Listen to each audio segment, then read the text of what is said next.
and cider the flower. When Zephyr also has with his sweet breath quickened again in every grove and heath the tender shoots and buds. And the young sun, one half his course in the sign of the ram, has run. And many little birds make melody that sleep away the night with open eyes. And nature pricks them, and their hearts engage. Then folks you long to go on pilgrimages. And specially from every shire's end of England, down to Canterbury they went. It happened in that season on a day in Southern at the Tavern Inn as I lay ready to start upon my pilgrimage to Canterbury, full of devout homage. They came at nightfall, some 9 and 20 in a company, and pilgrims were they all that toward Canterbury town would ride. And pilgrims were they all that toward Canterbury town would ride. A knight there was, a most distinguished man, who from the moment that he first began to ride about the world, loved chivalry, truth, honor, generosity, and courtesy. He was of sovereign value in all eyes, and though distinguished, he was wise, and in his bearing modest as a maid. He never yet a boorish thing had said to any, come what might. He was a brave, a perfect, gentle man. And with him there was his son, a fine young squire, a lover, and the lusty bachelor, a lad of fire, wonderfully agile and very strong. He was always singing or fluting the whole day long. He could make songs and poems and recite, knew how to joust and dance, to draw and write. He loved so hotly that till dawn grew pale, he slept as little as a nightingale. A friar there was, a very jolly man. In all orders four, there was none that can equal his gossip and his well-turned speech. For he was qualified to hear confessions, or so he said with more than priestly scope. He had a special license from the Pope. He was an easy man in penance giving, where he could hope to make a decent living. A clerk from Oxford was with us also, who had turned to knowledge long ago. He had but little gold in his coffer, all that he might borrow from a friend. On books and learning he would only spend. Of study he took the utmost care and heed, And he never spoke one word more than was his need. and ere moral virtue filled his speech, and gladly would he learn, and gladly teach. There was also a nun, a prioress. Her way of smiling was very simple and coy. Her greatest oath was, "By Saint Boy." Her name was Madame Eglantine, and well she sang a service with a fine and cunning beauty known, as was most seemly. And she spoke daintily in French, extremely, after the school of Stratford at Bow. French in the Paris style she did not know. At meal, her manners were well taught withal. No morsel from her lips did she let fall, nor dipped her fingers in the sauce too deep. But she could carry a morsel up and keep the smallest drop from falling on her breast. For courtliness, she had a special zest. She could wipe her upper lip so clean that not a trace of grease was to be seen upon the cup which she had drunk. To eat, she reached sedately for the meat.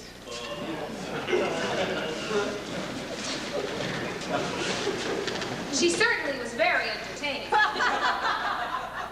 for her sympathies and tender feelings, she was so charitably solicitous. She used to weep if she saw but a mouse caught in a trap, if it were dead and bleeding. And she had little dogs she would be feeding with roasted meat or milk or fine white bread, and bitterly she wept if one were dead or someone took a stick and made it smart. She was all sentiment and tender heart. There was a merchant with a forking beard, who on his feet wore daintily buckled boots. He told of his opinions and pursuits in solemn tones.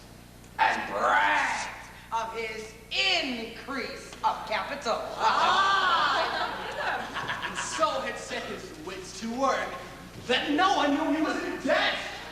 So stately in administration and loans and bargains and negotiations. Oh, he was an excellent fellow, all the same. To tell the truth, I do not know his name. And they had a cook among them who stood alone at boiling chicken with a marrowbone, sharp flavoring powder, and spice for savor. She could distinguish London ale by flavor. And she could roast and steam and broil and fry, could make thick soup and bake a tasty pie. Oh, but what a pity, or so it seems to me, that she should have an ulcer on her knee. As for blancmange, she made it with the best. A doctor to emerged as we proceeded. No one alive could talk as well as he did. The cause of every malady we've got he knew.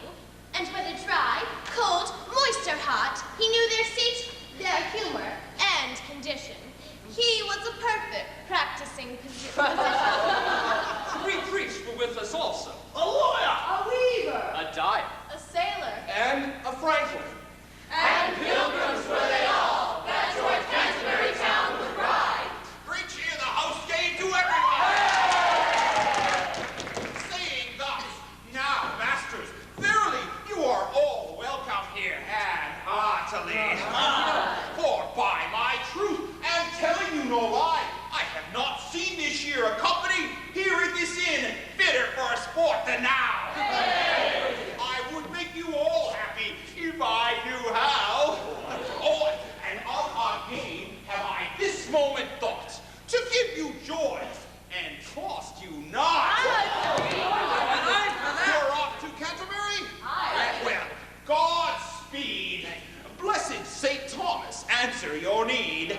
Blessed St. Thomas, son of journey. And I've no doubt, before the journey's done, you mean to while the time in tales and fun. So let me propose then for your enjoyment, as I have said, a suitable employment. Each of you, to beguile the long day, shall tell 2 tales as you wend your way to Canterbury. And each of you, on coming home, shall tell another 2. And he who tells his tale the best shall have a supper at the other's cost. I will ride along with you myself to Canterbury. Now then, if you'll agree to all that you've heard, tell me at once, without another word.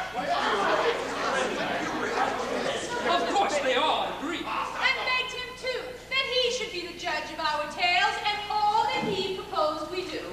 And so forth we rode with right good cheer, and began our tale. As you shall hear. Come along, friends, come along.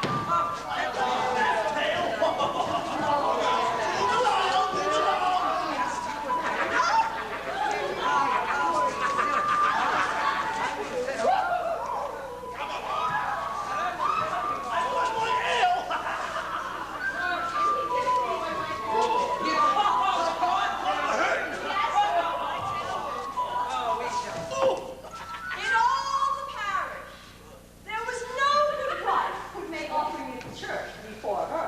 On my life. As if one did. So wrath was she. It put her off of charity. On Sundays, she wore the finest kerchief on her head. Her hose were of the choicest scarlet red. And likewise were her shoes, all soft and new. Bold was her face, handsome and red of hue. Respectable woman all her life. What's more, she brought 5 husbands to the church door. Not counting other company in you. But of that, there's no need to speak in truth. 3 times she journeyed to Jerusalem, seen many strange rivers, and passed over them. At Rome she'd been, and at Boulogne. In Spain, in Santiago, and Cologne. She could tell much of her travels by the way. She was boisterous in body. It's no lie to say. But she knew the remedies for love's mischances. For in that art, she'd learned all the old dances. Experience is the best teacher. And that's good enough for me. For all my experience has shown me that marriage, my good friends, is a misery and a woe. Here. Now, thanks be to God forevermore, 5 husbands have I brought to the church doors. Yes, it's a fact. I've had so many. And all worthy men. As good as any. But someone told me not so long ago that since the Lord himself would not go to a wedding, save that it came in a gallery, thus by example showed he me that I should not have married more than once.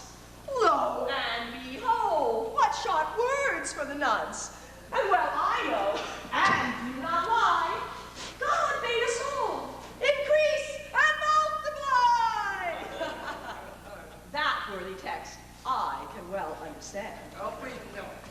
And well I know that my husbands were under God's command to leave father and mother and cleave to me. But there was no mention of what the number was to be, so why not have 2 or even 8?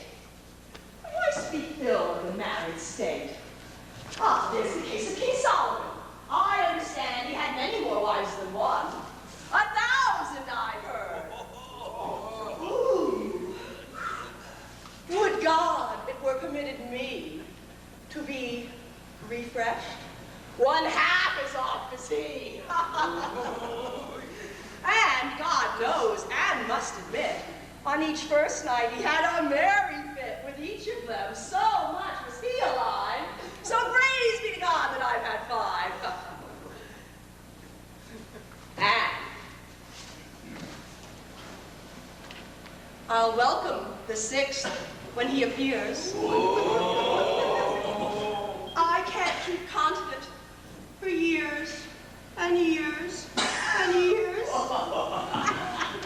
Wedding's no sin as far as I can learn. Better to marry than to burn.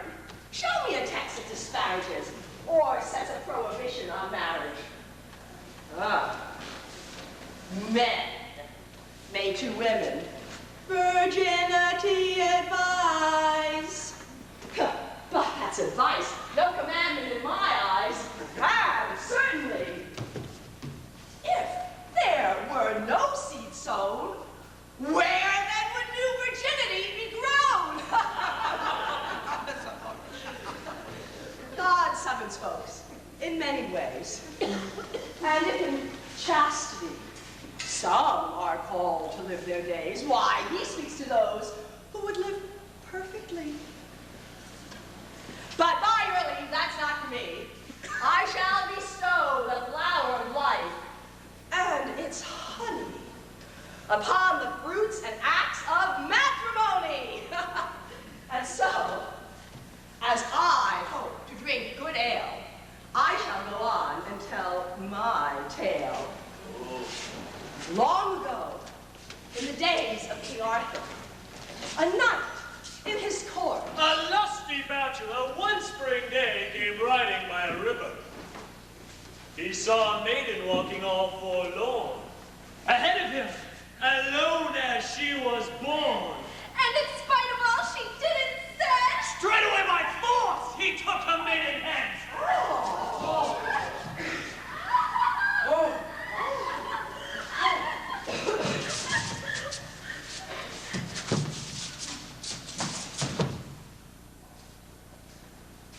This act of violence made such a stir and caused such appealing unto King Arthur that the king condemned this knight to lose his head. According to the laws, he was as good as dead. But then the ladies and the queen appealed to the king so long to show him grace.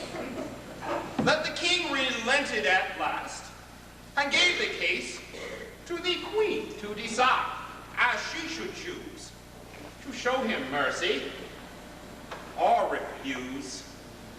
The queen thanked the king with all her might.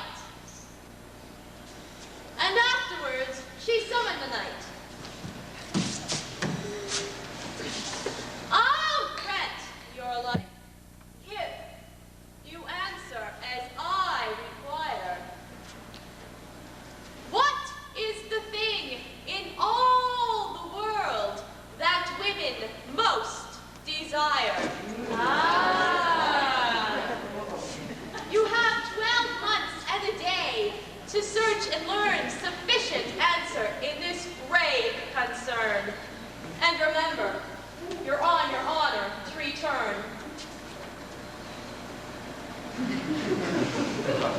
The knight was sad, and sorrowfully he sighed. But there, all choices had been denied, and in the end he chose to go away, and to return after a year and a day, with such an answer that God might convey. So he took his leave, and went his way. Excellent question, my lady. He's got his work cut out for him. Very good, my lady.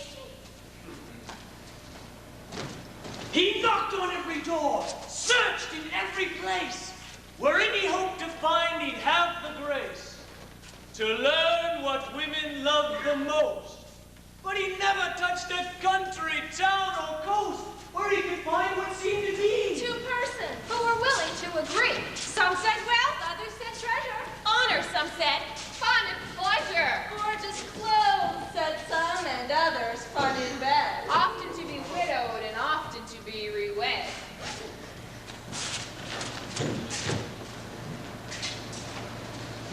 The night this tale is told about perceived at last he never would find out what it is that women love the best. Most saddened was the spirit in his breast, as home he went, he dared to delay no longer. As he rode in a dejected mood, suddenly he saw at the edge of the wood 24 ladies, maybe more, dancing. Eagerly he approached them, that from them some wisdom he might learn. But as he got to where they were, dancers and dance all vanished into air. There wasn't a living creature to be seen.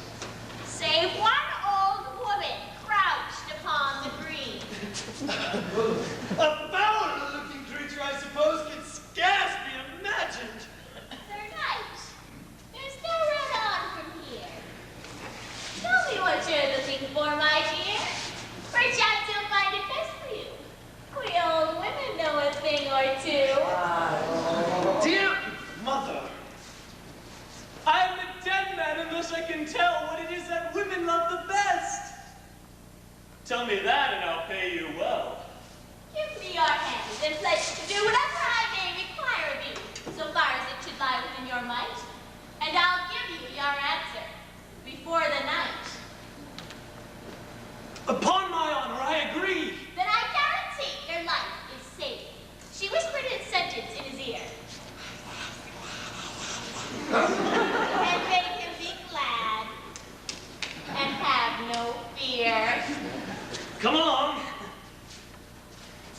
When they were to come into court this night, said he had kept his promise as was right, and ready was his answer as he said. Many a noble wife. And many a maid. And many a widow, since they are so wise. And the queen herself, sitting as high justice, were assembled to hear his answer there. Then the knight was bidden to appear. Command for silence was given in the hall, and then that the knight should tell them all what thing all worldly women love the best. My liege and lady, said he, a woman desires that same sovereignty over her husband as over her lover. She wants mastery. He must not be above her. This is your greatest wish. Whether you kill me or spare me, I await your will. In all the court there was no wife, Or maid. Or widow that denied the things he said. All agreed. He was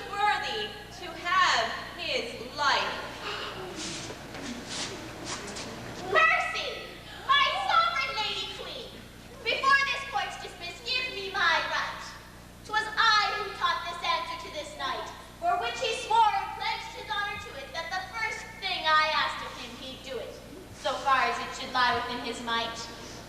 And now, before this court, I ask you, Sir Knight, to keep your word and take me for your wife. Well, you know that I have saved your life. If this befalls, be knife upon your sword. Alas, old woman, by our Lord, that I so promised I will not protest. But for God's love, pray and make a new request. Take all my wealth and let my body go. Nay, then, curse me if I do. For though I may be foul and old and poor, I will not for all the gold or precious ore that from the earth is dug or lies above be aught except your wife and your true love. My love, no. Reign, nay, rather my damnation.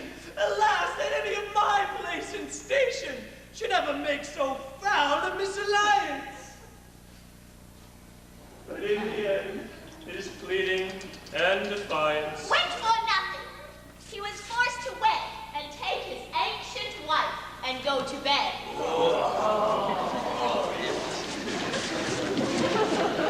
Now, some may well suspect a lack of care, since we neglect to speak of all the joy and array that was seen on that wedding day. Make a brief answer to this charge I shall. I say, there was no joy or feast at all.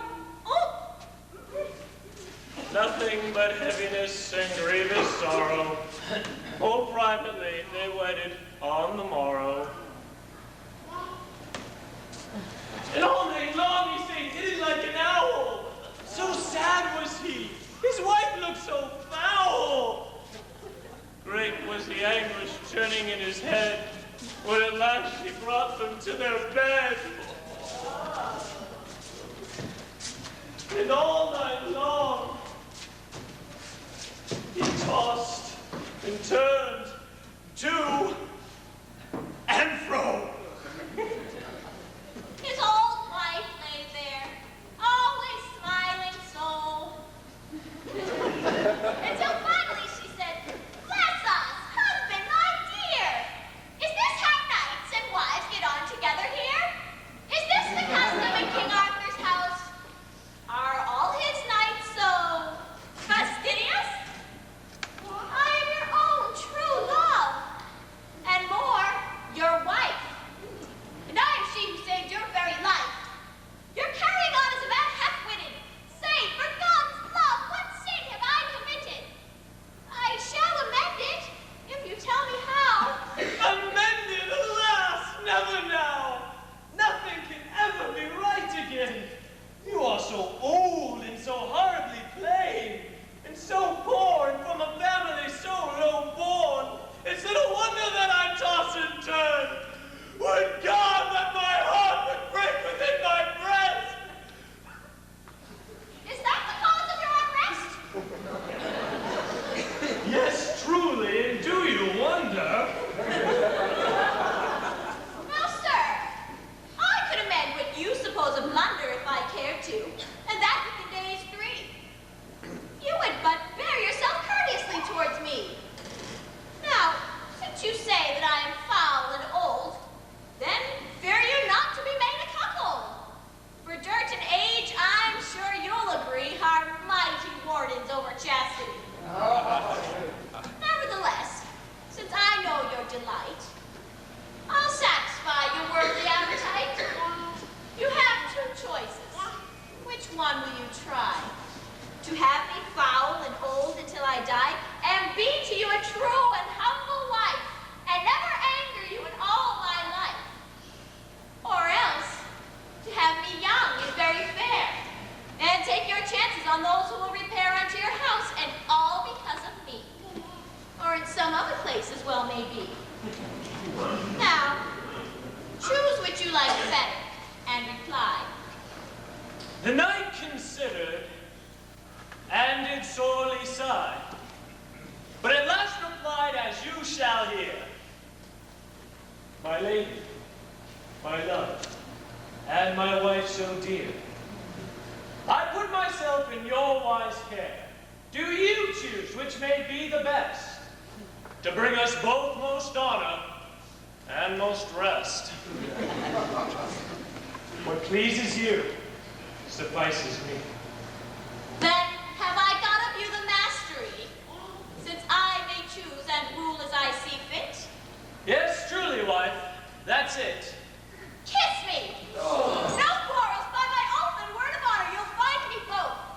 That is both fair and faithful as a wife. May I go howling mad and take my life if I be to you not as good, as true as ever wife was since the world was new. And now, at dawn, if I'm not as fairly seen as any lady, empress, or great queen between the distant east and west, then do as my life and death as you like best. Now turn you round, husband, and look at me. And when indeed he turned to see, Lo, she was young and fair and rich in charm. with joy he clasped her in his arms, and his heart went beating in a bath of blisses, and he gave his wife 1,000 kisses.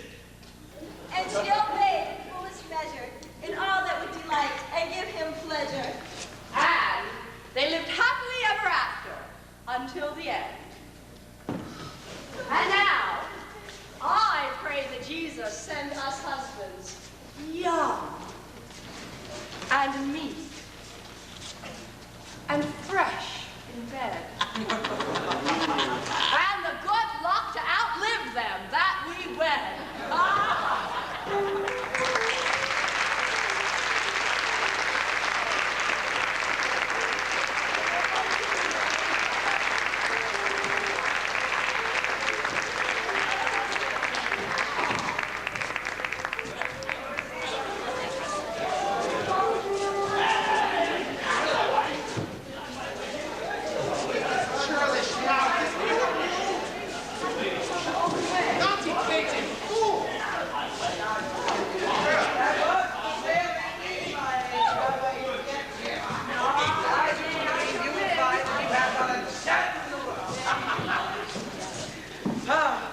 Our good wife's story, my friends, makes sense. For many a wife is her husband's penance. Aye, weeping and wailing, care and sorrow. I know them well. Today and tomorrow. The merchant said, for I too have a wife, and she's a shrew to say it plain. Had I the chance, I'd not make that mistake again. We wedded men live in sorrow and care. God protect all bachelors from that snare. Oh, I've been married 2 months, not 1 day more. But the troubles I've had, it feels like a score. So, pilgrims and bachelors, listen and know that my story of marriage is a tale of woe. A long time ago, in Lombardy town, there lived a knight of great renown.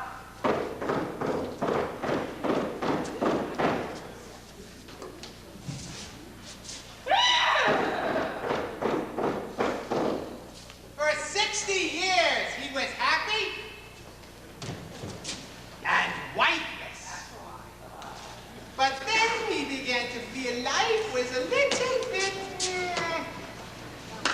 lifeless. He prayed to our Lord that he would soon be wed and take a young wife to his board and his bed.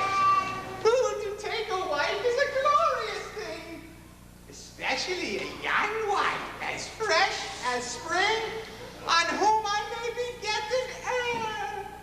Now there's a prospect exceedingly fair. Ow!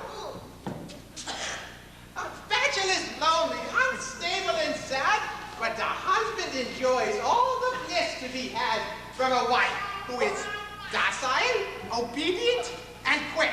To love him and to serve him, be he well or be he sick, and even if he be old, a good wife never tires of soothing her husband till the day he expires. And thus did January, grizzled and sage, consider matrimony to comfort his old age. And so judiciously one day he sent for his friends to solicit their views on what he intends. My friends, God knows I'm near my grave's brink. About my soul's salvation, it's time I must sing. I will truly and swiftly a married man be. So find me a maid and find her speedily. But one thing, my friends, must surely be told. Find me a young wife. I won't take an oath. Maturity's a virtue. In beef and in wine. But only a young wife will I ever make mine. Old women and widows are tiresome, loquacious. A young thing's demure, winsome, and gracious. Oh, there's snow on the rooftop, the furnace is still hot. Yeah. I know what I can do. I know what I've got.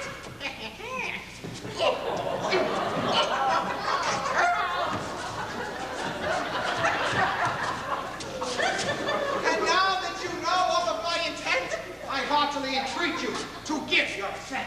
And then some of his friends gave marriage their praise. But others advised caution, and objections did raise. Disagreement and tension arise sooner or later. Even an armed friend through debate, such a delicate matter. But then friend Placebo said, January, oh brother of me, take this word. You've been a valiant knight, and you served our good Lord. It takes a man of daring and spirit of your years to marry a young wife. But I've surely no fears. You can handle it easily, and thus I agree. But friend Justinian said, it seems foolhardy to me. I counsel caution, though of your wishes I may be. In this alliance, such disparity in age could be a sad misalliance. Well, ask this January, have you heard her say, don't plan on dancing on my wedding day? And with that word, their friend rose up and suddenly departed. Justinian foreboding and feeling downhearted. Imagination and eagerness did in the soul of January press, as he considered his marriage soon to take place. Many a fair shape and many a lovely face passed through his amorous fancy night by night, and danced on the mirror of his dreams, polished bright. And within the mirror's fancy, and in that same way, January let his thoughts and desires play on maidens whom he knew dwelt in town. If one for her beauty had renown, another not so fair for her sweetness had good report. Until at last, half in earnest, half in sport, he fixed on one, and setting her apart, banished all the others from his heart.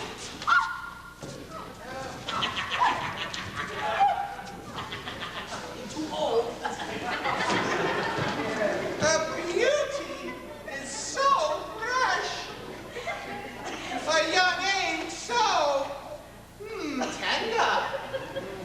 Her waist is small, her neck long and slender, her ankle well turned, her bearing ample.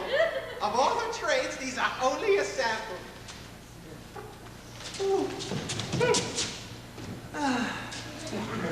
And when at last heard his choice ascended, he was sure his choice would never be amended. He sent for his friends, Who arrived without delay. To hear of his plans for a speedy wedding day. there is a maiden in the town with beauty of high degree. I've looked her up, I've looked her down, and I'm sure she's the one for me. And now my soul's at perfect ease, and now there's naught can me displease. Save one lone thing which pricks my conscience still. Listen to me kindly, if you will. There's such great pleasure in the married state that I am fearful, since it comes so late, that I shall lead so fine a life, so delicious, and so without strife, that I shall have my heaven on earth here. And since that other heaven is bought so dear with great penance and with tribulation, how should I then, who lives in satisfaction on earth as a married man content with my wife, come to the bliss of that heavenly life? This is my fear. My brothers, I pray resolve it for me before my wedding day. Then Justinius said, God may choose that you be sent penance enough to make you repent, often and sooner than a single man.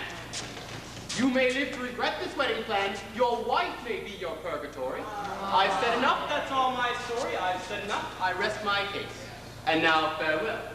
God grant you grace. And with that word, Justinius took his leave. No more advice would he receive. And when they say he was so determined. His chosen bride they quickly summoned. A lovely girl. Her name was May. And without the least delay, She was married to this January. Together to the church they went, there to receive the holy sacrament, and thus they are wedded with solemnity. And at the wedding feast there was music and dancing. January found his new bride utterly entrancing, and he longed to embrace her. Oh, so tight, and he prayed to God it would soon be night, and the night last forever. Oh, how so! I wish those guests would hurry and go. Now at the feast was young Damien, Esquire, and the beauty of fresh May didn't him inspire a love so sudden it racked his heart. His pain was so poignant, he soon drew apart and left for his chamber to weep and bemoan his outcast state. He felt quite alone. Oh. Finally night's mantle did softly descend, the feasting and the dancing drew to an end. From January with thanks, the guests took their leave.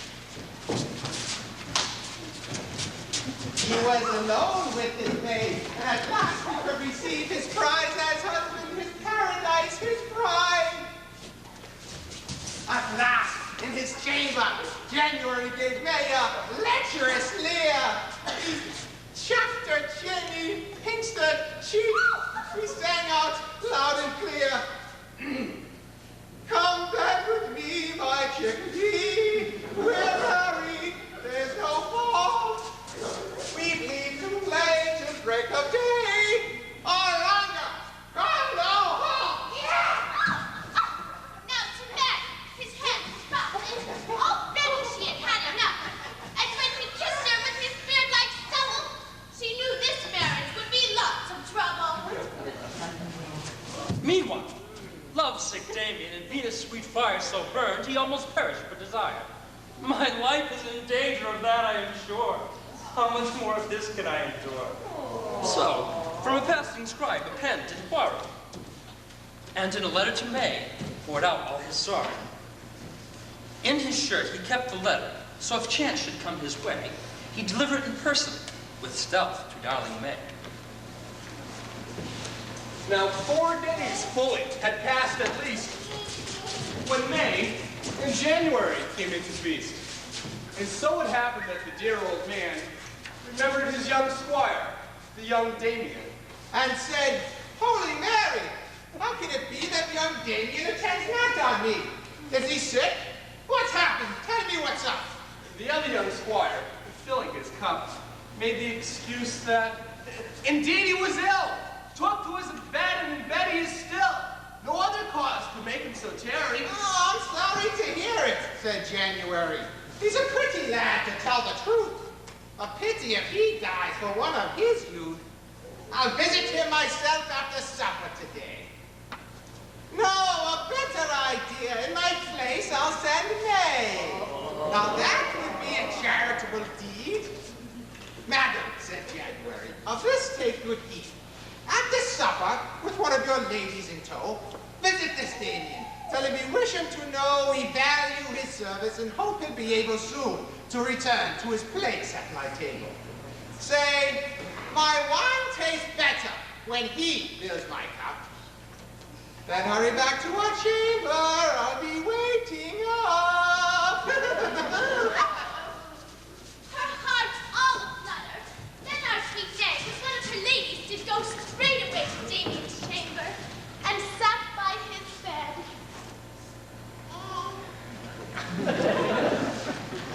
There was more comfort in her look than in what she said. Now Damien saw no chance could be better to slip to his May his worshipful letter. He whispered, "Don't tell," just as he did so. And May from her lady carefully hid so the letter, so that no one could know all that had happened. She then rose to go. Then to January, quickly returning, the letter in her bosom silently burning. She kissed him and said, "Nature's call I must heed," and skipped out again Damien's letter to read. Now this gentle May, so touched by his plight, wrote him a letter, and that very same night took it to Damien and wished him Godspeed. The day will soon come when I'll answer your need. Back to her husband she then lightly sped to suffer the rigors of that arduous bed.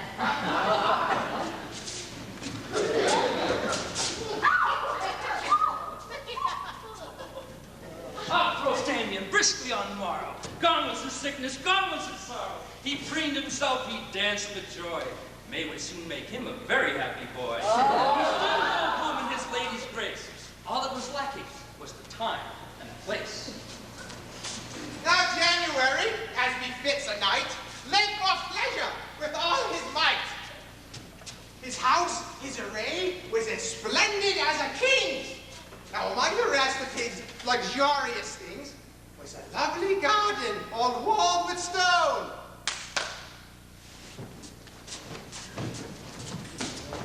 So fair a garden was never known. Such joy he had there, such pleasure so free, that none he'd suffer to bear the key, save he himself. And when it pleased him, he'd unlock the gate. And when he wished to pay court to his mate in summer season, there he would go, with May his wife, and no one would know.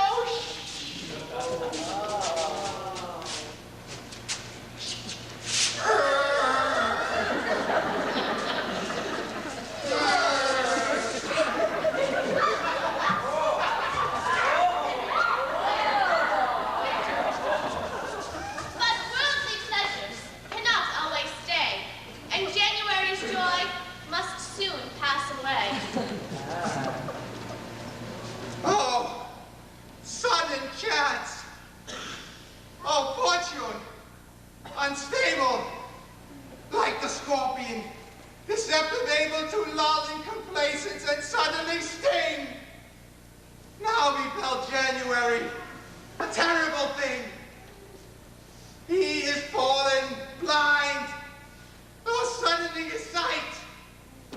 He wept and lamented by day and by night, until the fires of jealousy added to his melancholy for fear that his wife should fall to some folly. His jealousy for her became such a passion that inside or out it was now his fashion to have his hand on her by night and by day. Which cramps you can guess the style of young May. She bided her time, though she thought her heart would break, if thirst for young Damien she soon could not slake. And Damien too was sad on his part, for love of sweet May would soon break his heart. Not even a word could he speak or near it, for January the coot was always there to hear it. By notes and signals though he knew her plan. She needed no voice to speak to Damien. She took some wax and made an impression of the key her husband had in his possession. From this, Damien made a duplicate key. How they will use it very soon, you shall see. Now May, her husband, began softly to tease. Let's play in the garden, darling. Oh, please. Blind the old codger may be as a bat, but who could resist a suggestion like that? She signaled to Damien to unlock the gate and hide in the bushes and quietly wait. Then leaving her husband, blind as a stone, they reached the garden wall and stood quite alone. Thrust your key, darling, into the lock's chink. Oh, I speak of gates and gardens. What else did you think?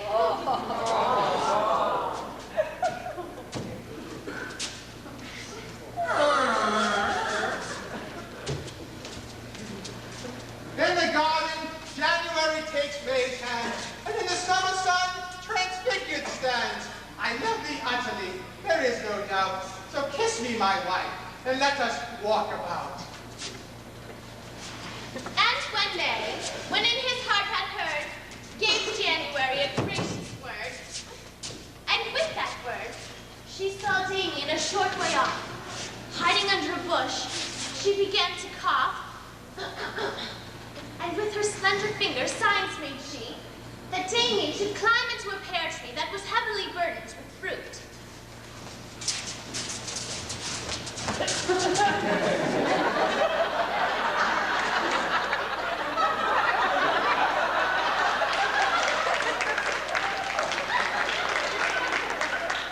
And up he went. He understood exactly what she meant. For in a letter she told him all of how he should proceed when the time should fall. And thus he perched in the pear tree still, while May and January roamed at will.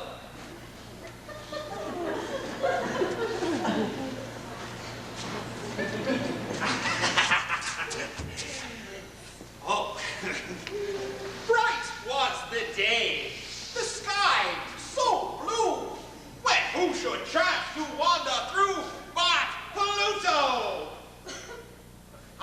The underworld, the king, intent upon his task of following, Proserpine, his queen, who, while tripping with her ladies, was gathering flowers for that dreary Hades. Pluto lowed upon a bank of green and called out teasingly to his queen, "Do you not see this pitiful knight, who, because he is old and now has lost his sight, his own squire shall make of him a fool? Oh, surely of Satan a woman's a tool. Lo, there he sits, the lecher in his tree. Now will I grant, in a spirit so free, this old and blind and pitiful knight shall have once again 20/20 eyesight.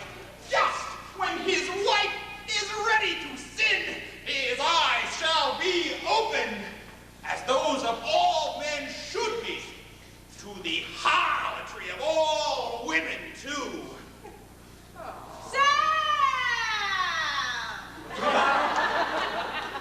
That is what you think you'll do. Well, for my mother and my grandmother's sake, a right ready answer I'll help May to make. You men, you think that only you can philander? What, so for the goose is so for the gander? We women will rescue our clever young maid. And, for lack of an answer, no woman shall die.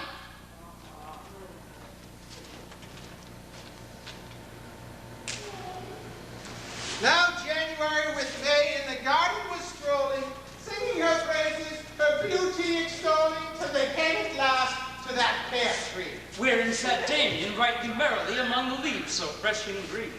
Then May, so charming, so serene, began to sigh. Alas, oh cares, I must have one of those little green pears. A woman in my condition may have for fruit so great a volition that she may die if she goes without. Alas, there is no servant here of climb branches high and shake the tree. Alas, I am blind. No matter, sir. If you just heed to me, if you'll consent, there's no harm in it.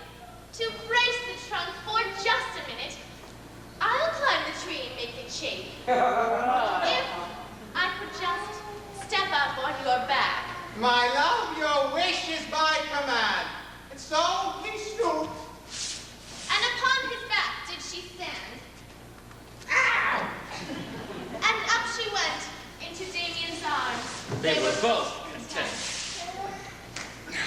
When Notre, our married, saw this derision, he quickly to January gave back his vision.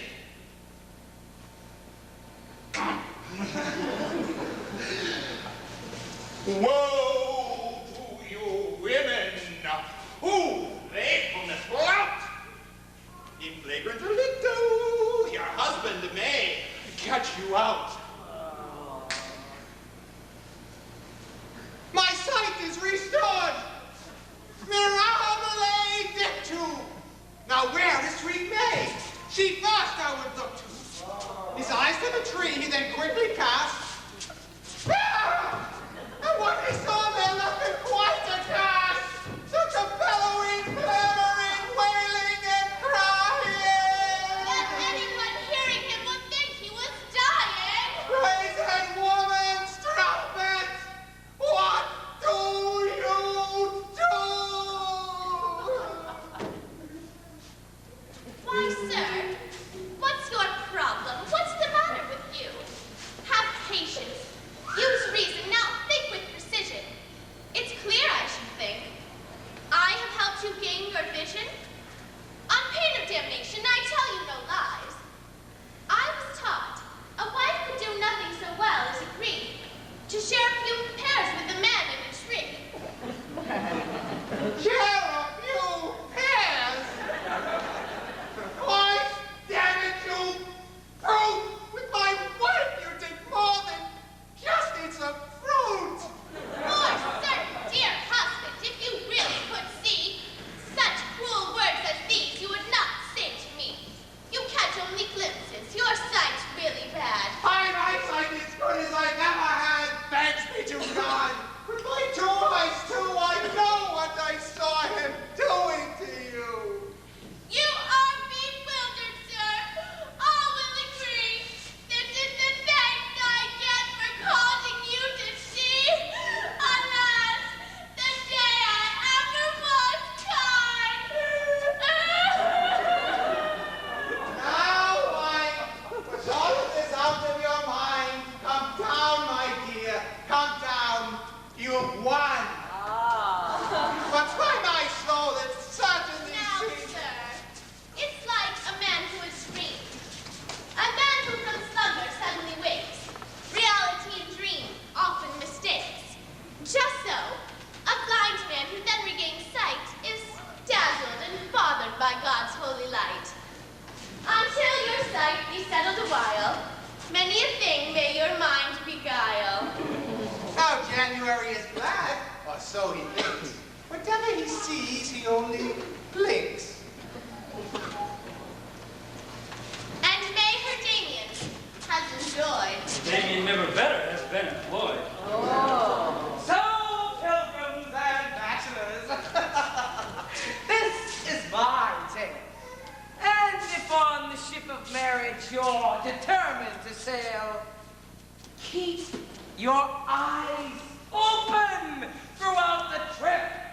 Remember, rats scamper first from an old leaking ship.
Of tavern stories, he had a store.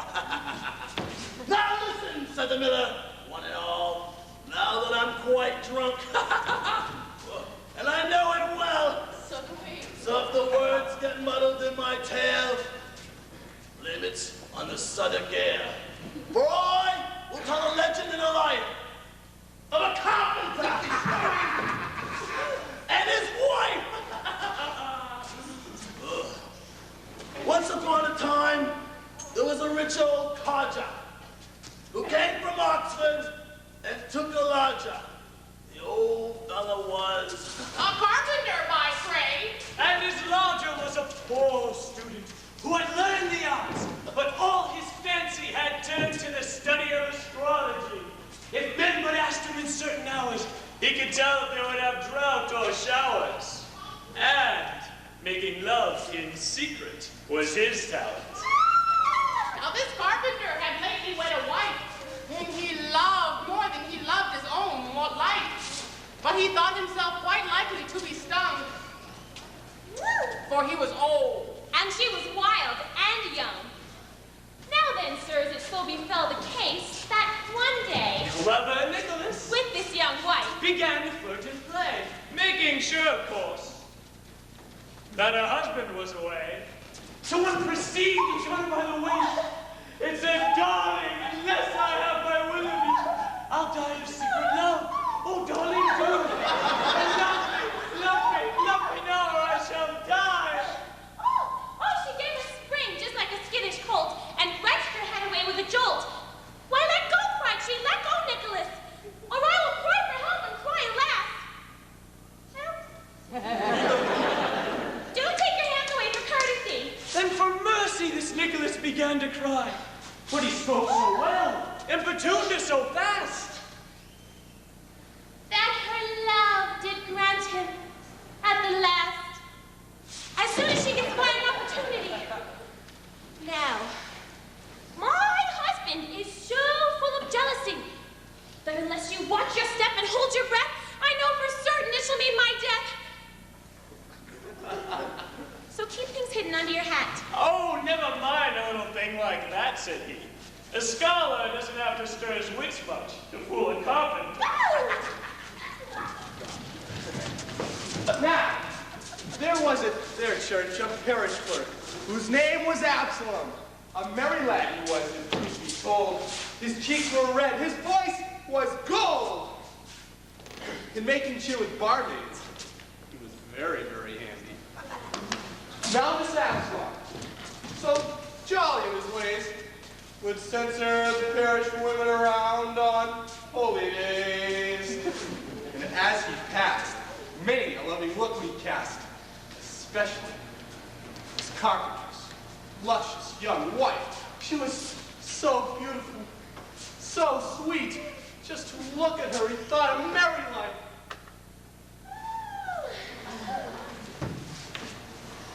Later that evening, when the moon was bright, his guitar was lively Absalom take, and jolly and amorous, away he strode, until he reached the carpenter's abode. And taking his stand beneath the window, he began to sing. Oh now, dear lady, if your pleasure be in thoughts of love, then think of me. What? Oh, yes! Do you hear this Absalom who plays and sings beneath our bedroom wall? Yes, God knows I hear it all, John. So, day by day, this pretty Absalom wooed her until he was woebegone. He sent her sweet wine. Yeah. And jars of honey. He wooed her with gifts. He wooed her with money. Woo! But did it avail him to be as bold as brass? She was in love with Gallant Nicholas. Now, sirs, it so befell the case that one Saturday, while this carpenter was safely away on business,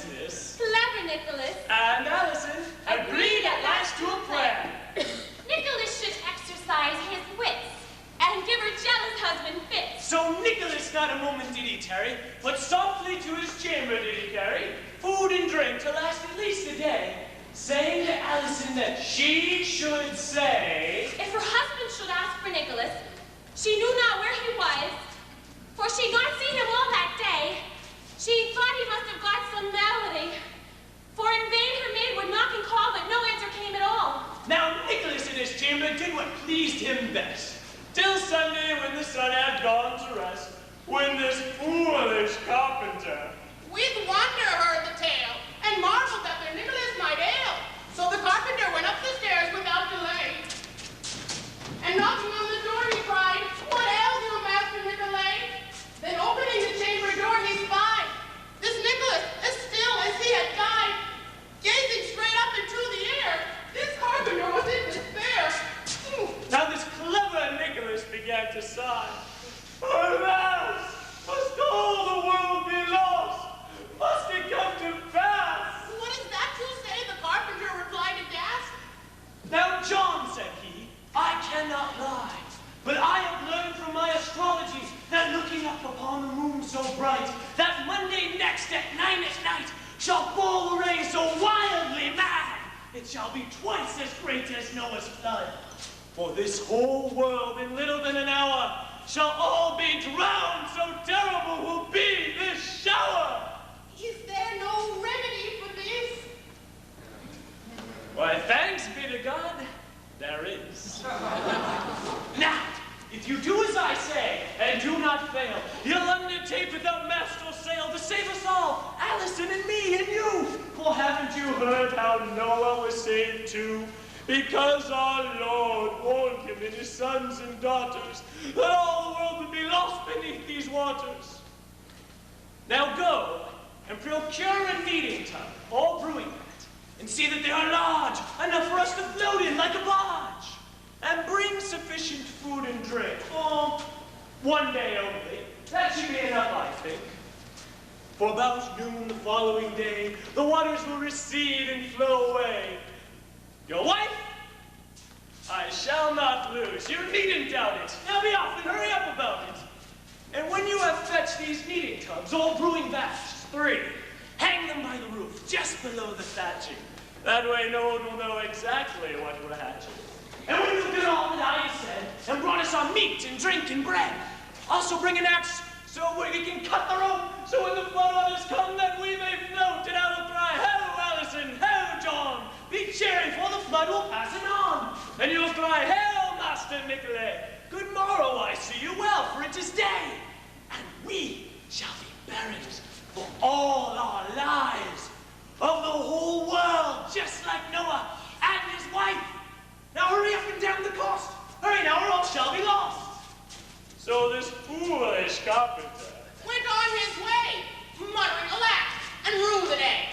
3 tubs he somewhere found, and to his dwelling had them secretly sent round, and hung them near the roof, all secretly.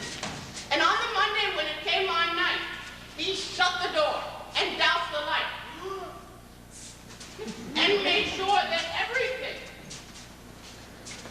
was as it should be. And shortly thereafter, up they climbed, all 3.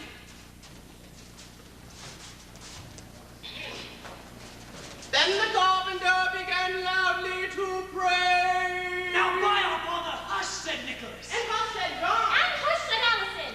Then the carpenter, with his loud devotions done, began to pray again, silently, however, listening for the rain.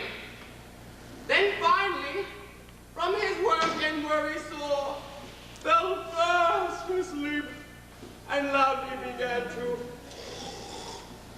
Then Nicholas And Allison. softly down their ladder sped, and without a word went speedily to bed.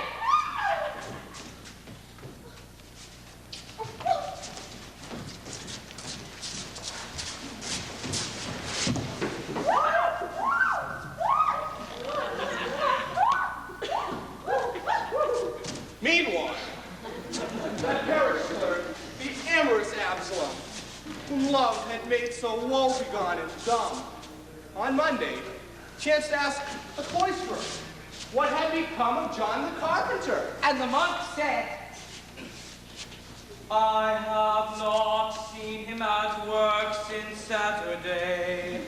I think he must have gone for timber. The abbot often has him go for timber, and he stays at the Grange a day or so.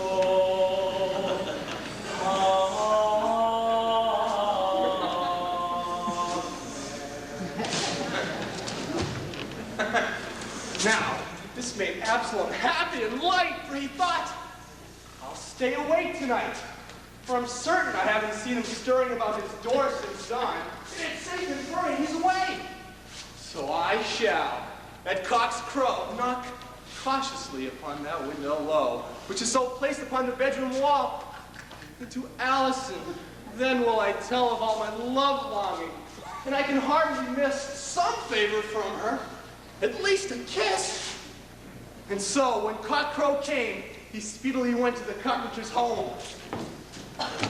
Taking his stand beneath the window, he called in a soft, low tone, "Oh, where are you, sweet Allison, my honeycomb, my cinnamon, my pretty little bird? Awake, my dearest, and speak a gentle word."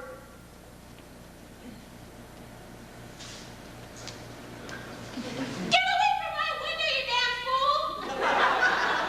What makes you think I could love someone like you? Now on your way or I'll hit you with a shoe. I want to sleep, so go to hell. Alas, said Absalom, I knew it well. True love is always so ill beset. But kiss me just once, for Jesus' love and for the love of me. And will you go then if I do? Asked she. Yes, truly, darling, said he. Get ready then, and I'll put something on. Then to Nicholas she said under her breath, "Be quiet now, we shall laugh to death." And then Absalom went down upon his knees and said, I am Lord in all degrees, for after this there may be better still. Oh, my darling, my sweetest bird, I await your will. She flung the window open then in haste. "Come on," she said, "there's no time to waste." The night was dark, and thus it came to pass that through the window she daintily stuck out her... Alas! Absalom is unsuspecting as one who's blind, and eagerly began kissing Allison's behind! What have I done, he said. Can that be you? "Tee-hee," she cried, and clapped the window to. And then Absalom shook his fist in rage and stamped his feet and vowed to get revenge. Fussing as a child does who has just been beat, with rapid steps went across the street. To a smith called Jarvis. And knocking on the door, he called, "Open up! Come on!" What? Who's there? It's me, it's Absalom. Absalom. What ails you now? Some girl has stirred you up, I vow. Shut up, Jarvis, friend so dear. And lend me that red-hot poker in the fireplace here. Certainly, friend, were it gold or a purse filled with shiny coins untold, yet you should have it, as I am a true smith. But tell me, dear friend, what would you do therewith? Let that, said Absalom, be as it may. I'll tell you about it some other day. And catching the poker by the cold steel, he went up against the carpenter's wall. He coughed at first, then gave a little call. Yoo-hoo! Oh, yeah. "What's that?" Allison cried. "Oh, our Lord, 'tis a thief!" Why, no, said he, my little rose leaf. I am your Absalom, my own darling, and look what I've brought for you. A golden ring. I'll give it to you for another kiss. Now Nicholas had risen for a piss, and thought he'd carry on this joke, and have his ass kissed by this silly bloke. So opening up the window, he stuck out his thumb and whispered, "Oh, kiss me, sweet man!" To the waiting Absalom, who, with his hot iron, gave such a jump, he struck poor Nicholas straight up the rump.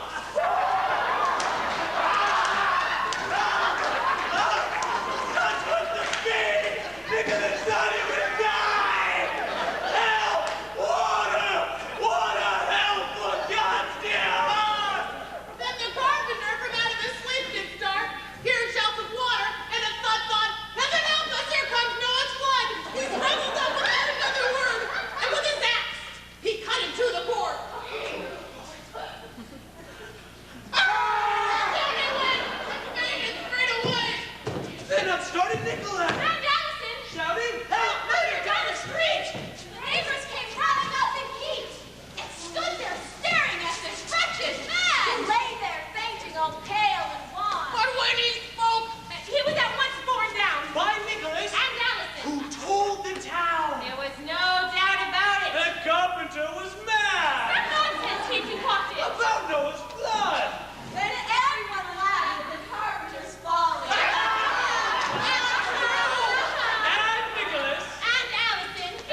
jealousy and his strife. The carpenter was deceived by his pretty young wife. And Nicholas was branded on the bum.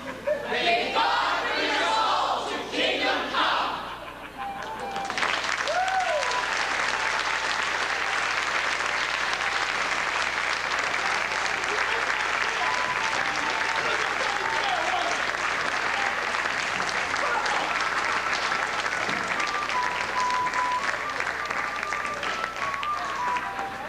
Oh, come along, you trusted pig.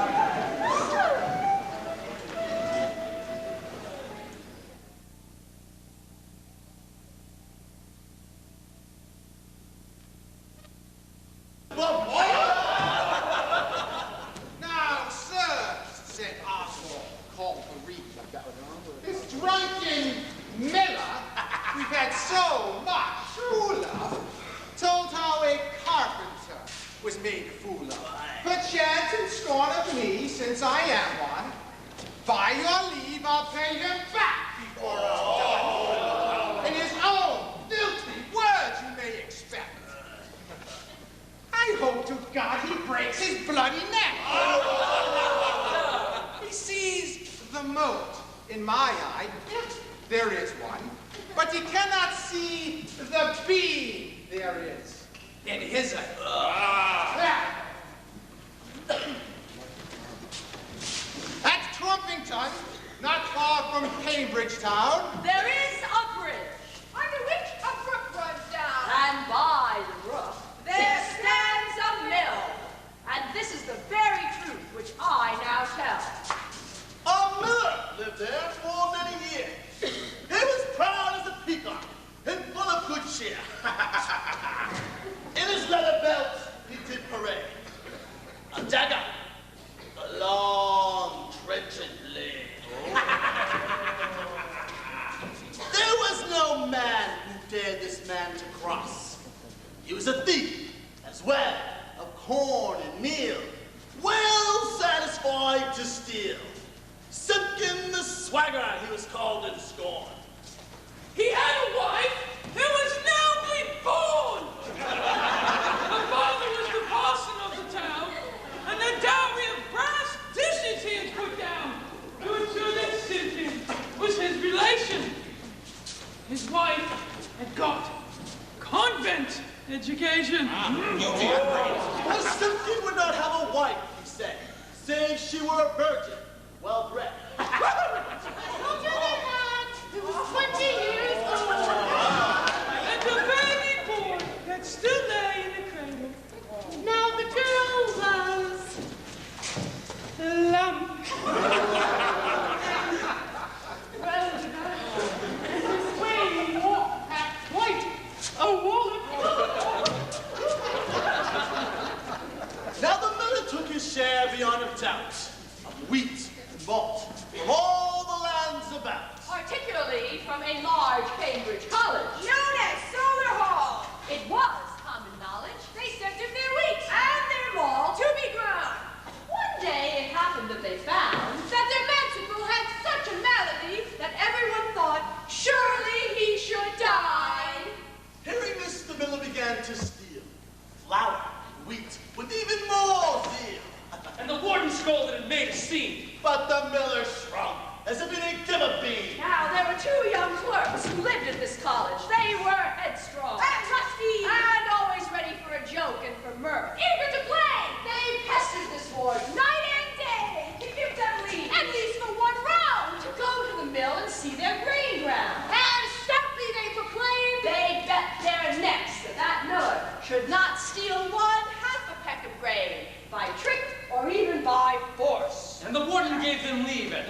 just how the grain goes in.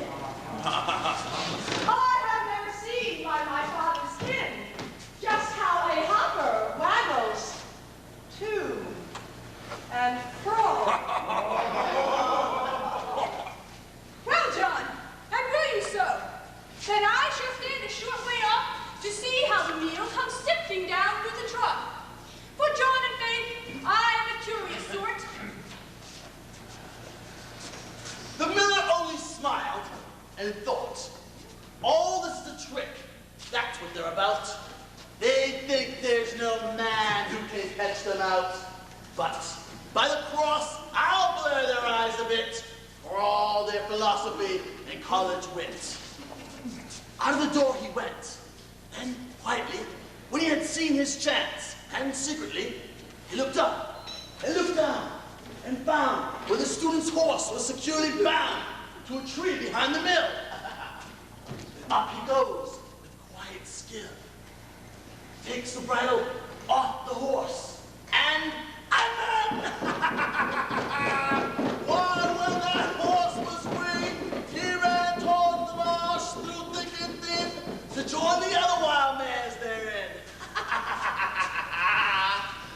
And then he went back and sent out a word, but did his business as if nothing had occurred until all that corn had been fairly ground. And when the flour was sacked and securely bound, John went out to find their horse. He's gone! Alan! Our horse is lost! Alan, for Jesus' bones, get to your feet, come out, man. I tell you, the warden's paws free. It's gone! Gone? Then Alan, leaving both flour and corn, started to cry, where? Which way did he go then? Alas! Your horse went with the wild mares as fast as he could go. A curse on the hand and ill tidings show. And on he that should have knotted the reins. Alan, for Jesus' pains, why didn't you put him in the barn? Then these two foolish clerks began to run toward the marshes.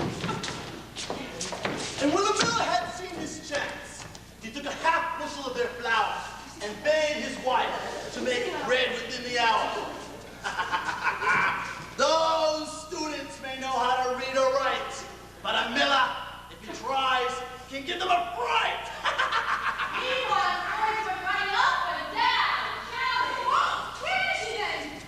But they could not, for all their might, catch the sound until that night. Weary and wet, like cattle in the rain, came foolish John and Alan back again. Alas, the day I ever was born. Now we are headed for mockery and scorn. Our corn is stolen. Folk will call us fools. The warden and the boys at school. And especially that miller. Oh, what a day. The miller they found by his fire, for it was night, too late for going home.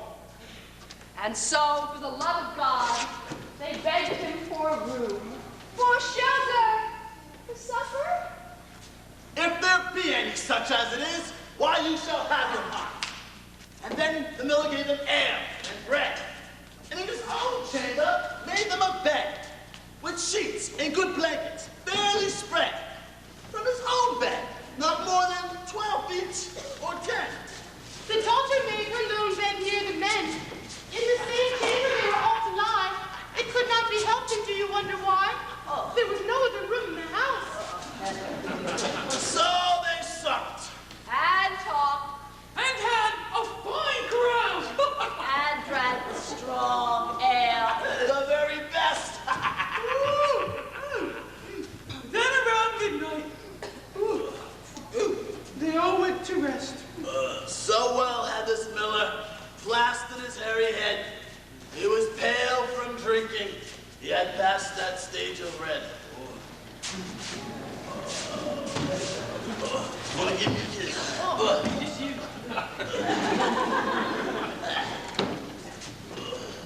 So to bed he went. And with him his wife, who had drunk her fill too.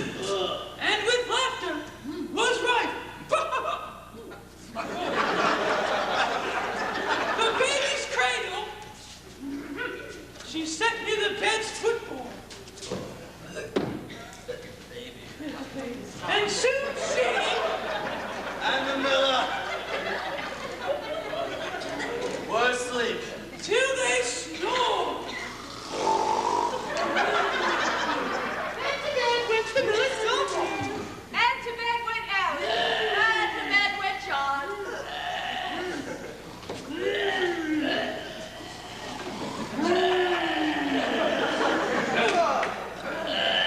Now the miller, he snorted in his sleep and made other noises.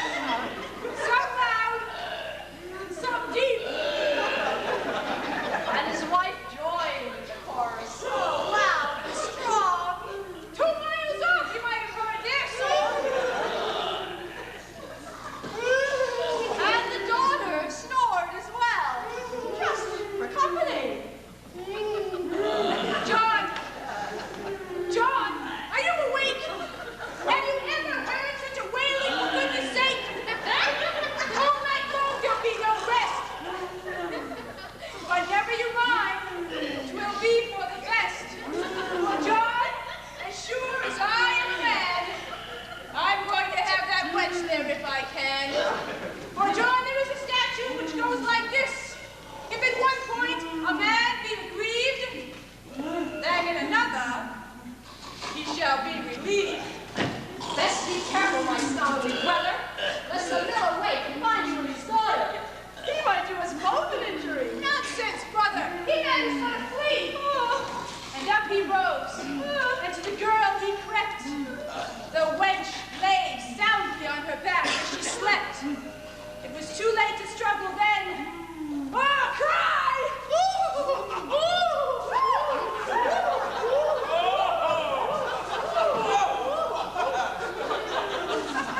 John lay still a quarter of an hour or so and pitied himself and complained of his woe.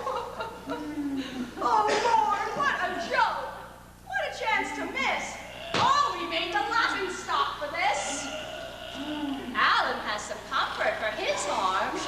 He's asleep in the miller's daughter's arms. By the blood, I'll take what chances I may. God helps those who help themselves, they say. So, up he rises, steals towards the cradle, lifts it, and stepping softly back, shifts it over to his own footboard. Soon after, the miller's wife no longer snored, but awoke and went outside the room. And upon returning, groped about in the gloom. And missing the cradle John had snatched away. Lord, she said, I nearly went astray and got into those students' bed. Oh, how dreadful. That would have been quite a bedful. At last she groped to where the cradle stands. And by fumbling a bit further with her hands, she found the bed, thinking naught but wood, since she was certain where the cradle stood. Yet not knowing where she was, for it was dark, she crept calmly into bed with the clerk, and would have gone right to sleep. John waited a while, and then gave a mighty leap. It was the merriest time she had in all her life. And so a jolly time these two clerks had. Until the third cock began to crow and sing. Then Alan said, farewell, now Molly, sweet delight. The day is come, it is no longer night. I cannot stay, but where'er I go, I am your love, this you must know. Now, sweetheart.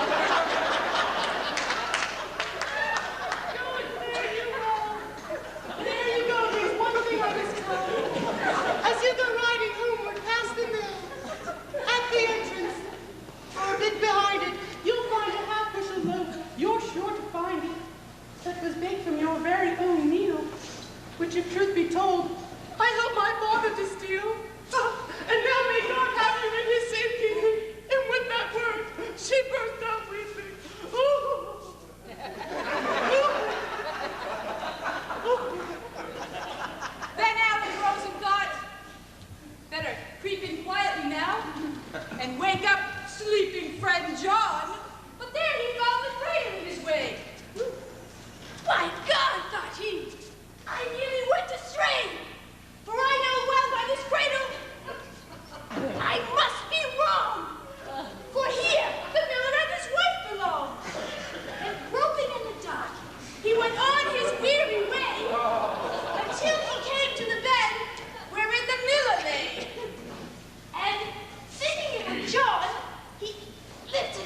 food the clerks had eaten, and lost his pay for grinding their wheat.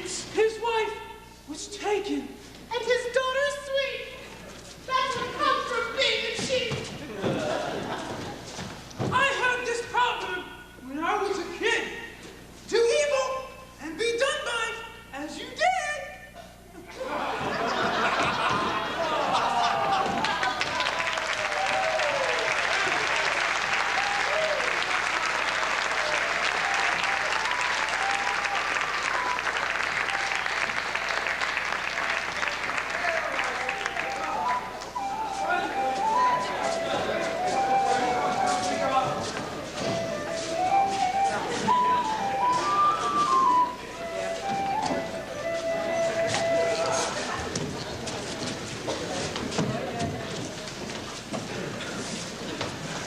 There was a Franklin in this company, a hearty man, genial and benign.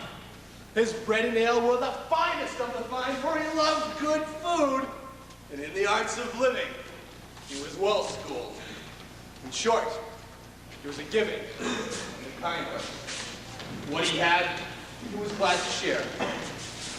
And now, good friends, if my tale you'll please to hear, I'll tell of a knight, a wife, a wizard, and a squire. And let you judge whose nobleness was higher. In old Brittany, as it was then called, lived a knight called Argus, who determined to serve a lady with his best in many a gallant enterprise and quest. For she was the fairest under the sun. And he courted her courteously, till she was won. Then she, because he was so steadfast, pledged her love and granted at the last to take him for her husband and her lord. They were both together in accord.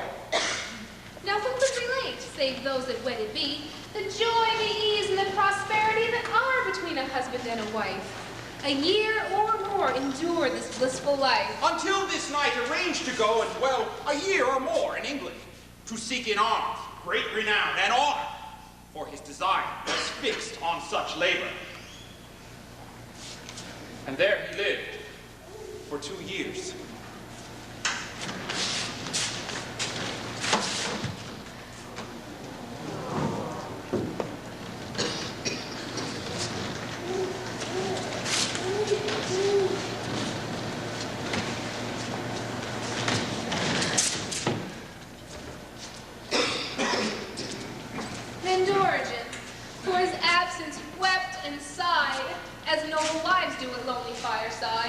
She mourned and wailed, fasted and lamented. Only his return could make her contented. Her friends tried to comfort her as best they could, but nothing they said seemed to do any good. Her husband's castle stood very near the sea, and often with her good friends wandered she for distraction among these cliffs that reared so high. And she'd watch many a ship and a barge go by. And she would say, "Of all these ships I see, is there none that will bring my lord home to me?" And piteously upon the sea she'd stare, and murmur dull sighs into the empty air. Her friends could see she only repented her walks by the sea. It made her more discontented. And then they led her into a garden where they hoped by chance to cheer her woeful spirit, then began to dance.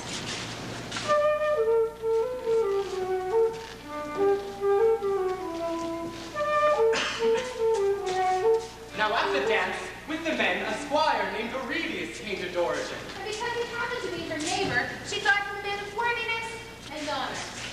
They fell to talking, and he revealed a love his heart had long concealed. Madam, I know my love is in vain, but tell you I must, so great is my pain. Do you know what you say? Can this be true? In faith, young squire, what would you do? By the same God who gave me soul and life, never shall I become an untrue wife in word or deed. Take this for your final answer from me. But, seeing his sorrow, she said, playfully, "Aurelius, your meant to be, since I hear you sigh now so pitifully. So on that day, when, from the coast of Brittany, you've taken all the rocks, stone by stone, so that they hinder neither ship nor boat, not one. Yes, when you've made the shore so clean that there's not one stone left to be seen, then I'll love you the best of any man. Here, take my promise, all that I ever can. Is there no other way than this? No, by the Lord of blessedness, for it will never happen, that I know. So clear your heart of fancies, just let them go. What pleasure can a man have in life who would love another man's wife? This were impossible to do. Then I must die a sudden death for you. And with that word he turned away. Then came her friends to say, the sun has lost its golden glow, And now it is time for them to go. and home they went in joy. Except Aurelius, the wretched boy, he went to house woefully, sighing with each breath, seeing no other end in sight except his death. His brother, who knew Aurelius' sad state, found him walking and bemoaning his fate, and took him home and put him to bed, and so with desperate thoughts pounding in his head. Let's leave this woeful creature where he lies, to choose as fate shall have it, whether he lives or dies.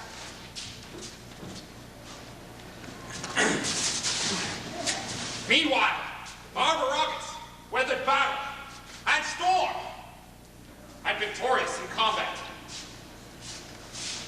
came honorably home.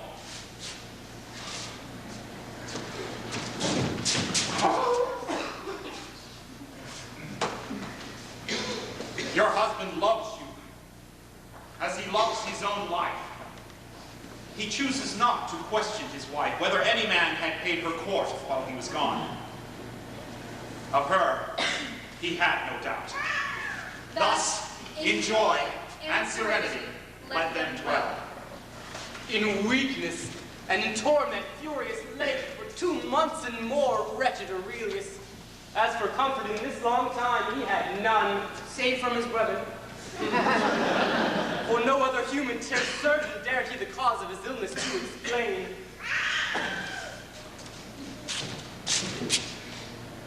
His brother worried and sought a remedy for Aurelius' pain, till he remembered that while he was in Orleans studying law, in a friend's room a book of magic he saw. Surely there must be sciences whereby illusions can be made, appliances such as magicians use to trick the sight. Now if we go to Orleans at once, we may find such a one to hoodwink all beholders with the illusion that all the rocks and the boulders of Brittany's coast have vanished. And so then will my brother be cured of all his woe. For surely she must keep her word. Aurelius at once left his bed, and forward on their way did they fare. In hopes to relieve Aurelius of all his care. Now when they had come almost to that city, they met a young scholar, walking by themselves, who in good Latin heartily did greet them. And after that, he said a wondrous thing. I know indeed the cause of your coming. And ere farther step the brothers went. And the magician told them all the soul of their intent. He then invited Aurelius and his brother home, where he entertained them with wondrous sights, forests of deers, tournaments with knights jousting in a field. And then entranced Aurelius with a vision of his lady as she danced, or so it seemed.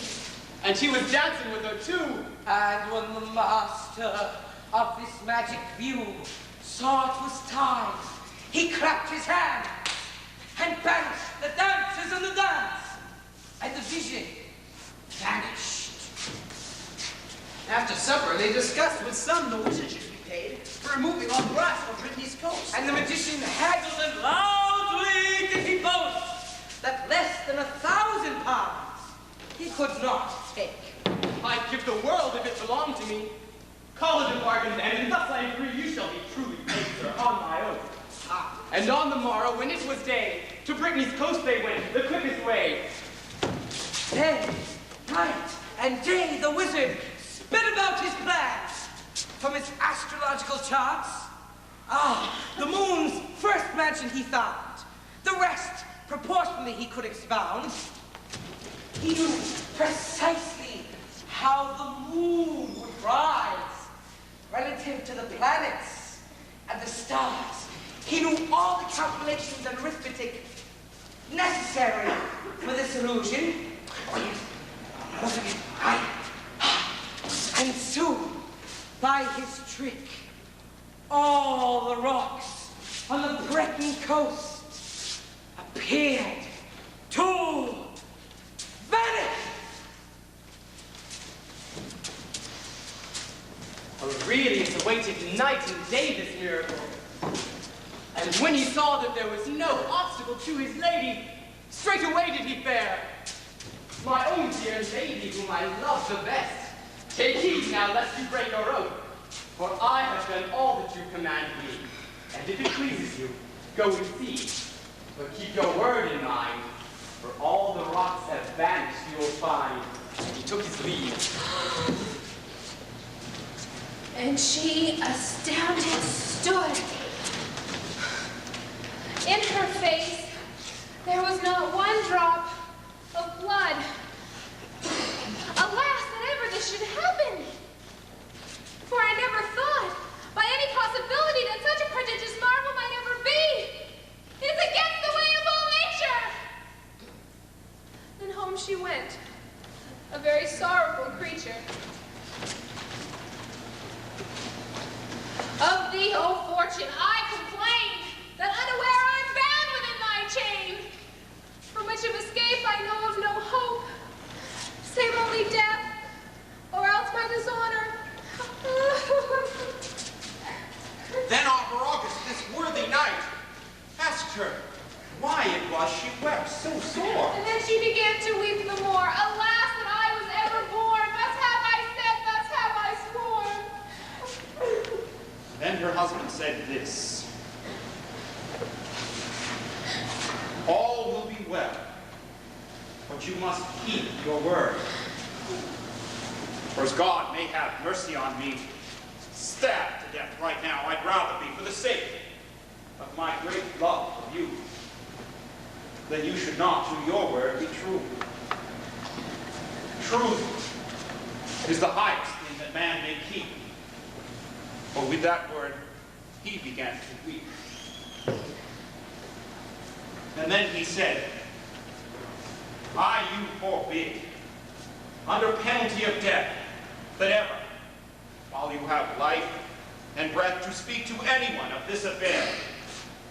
At best, I may, I will, my misfortune bear. They took their leave, and on her way she went.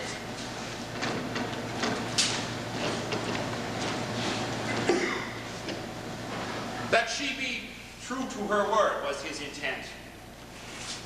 Now, you may hold him to be a wicked man who places his wife's honor thus in jeopardy. Listen before you judge. Wait and see. She may have better luck than you suppose. And all may be well before this tale reaches its close. Aurelius chanced his lady fair to meet in midtown. Right in the busiest street, as she was going forth, as you have heard, toward the garden where she pledged her word. He greeted her with good intent, and asked her whither it was she went. And she replied as if she were half mad, unto the garden is my husband bad, my promise there to keep, alas, alas. Aurelius, stunned at what had come to pass, in his heart felt a sudden compassion great for her lamenting and her state, and for Arviragus, the noble knight, who'd bidden her keep promise as she might, being so loath his wife should break with truth. And such a rush of pity felt the youth, he was moved to think the better course was to forego passion, than to force an act on her of such a selfish kind, and against such a noble mind. So in few words he told her thus: Madam, say to your lord Arviragus, that since I see well his noble gentleness to you, and since I see well your distress, that he'd have rather shame than you should break your word. I would myself far rather suffer woe than to break apart the love between you two. So, madam, I release into your hand, discharged, each surety and each bond that you have given. I will not seek to retrieve a single promise, and I take my leave of the truest and best wife that ever yet I've known in all my life. Thus a squire can perform a generous deed as well as a knight can. Of that take heed. Then upon her knees did she thank him there, and then home to her husband did she fare, and told him all. And he was so pleased, 'twere impossible to express. Then Arviragus, in Dorigen, in sovereign happiness, led forth their lives. And she to him was true for evermore. Now Aurelius, whose labor had been lost, cursed the time and reflected on the cost.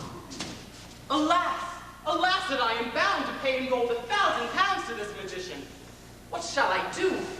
I see that I am ruined too. All my inheritance I now must sell, and be a beggar. Then there's this as well. He might prove lenient. I could pay a sum each year upon a certain day. There's nothing to lose. I'll go to him and try. For I shall keep my word. I shall not lie. Sir magician, I have never failed to keep my word as of yet. For certainly I shall pay my entire debt. But should you grant, on good security, 2 years or 3 of respite unto me, then all will well. Otherwise my inheritance I must sell. There's no more to tell. Then the magician soberly answered when these words he'd heard, "Have I not fairly earned my promised fee?" Yes, you have, truly, sir. "And have you not had your lady at your will?" No. No, he sighed and was still. "Oh, what is the answer? Tell me if you can." Reluctantly, Aurelius's tale began. Arviragus, in his nobleness, had rather die in sorrow and distress than that his wife were to her promise false. He told of Dorigen's grief too, and how else her oath she swore in innocent confusion. Never before had she heard of such illusion. I sent her away then as free as she sent her to me. I let her go away, that's the whole story. There's no more to say. And then the magician answered, "Dear brother, each of you has dealt nobly with the other. You are a squire true, and he is a knight. But God forbid in all his blessed might that a magician should ever do a generous deed as well as any of you. Of this take heed. So, sir, I release you of your debt. I'll take of you not 1 penny for all my harm or travail. You paid well for my meat and ale, and it is enough. So farewell, and good day." Master. Good masters. This question I would ask, so tell me true. Which seem the finest gentlemen to you? Pray, tell me now before your father went. We'll say no more. My tale is at an end.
throne.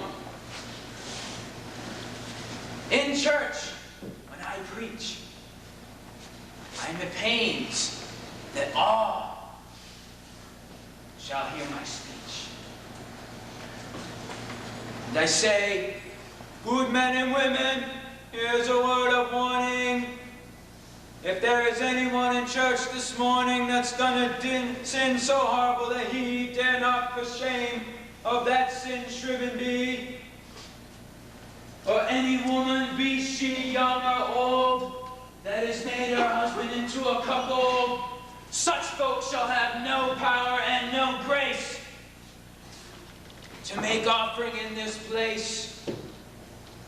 But he who finds himself without such blame shall come up and offer in God's name, and I'll absolve him by authority that has by this papal bull been granted unto me. This trick's been worth 100 marks a year. Since I became partner. Thus, I preach against that very vice I make my living with. And that is avarice. Straight to hell! You're sure to speed. For the root of evil always is greed. Now, good pilgrims, my tale is of this sin. So hold your peace, and my tale, I'll begin. In Flanders once, there was a company of young companions given to folly. Riot and gambling, brawls And tavern! and to the music of pipes and lutes they dance. And ate and drank beyond their might!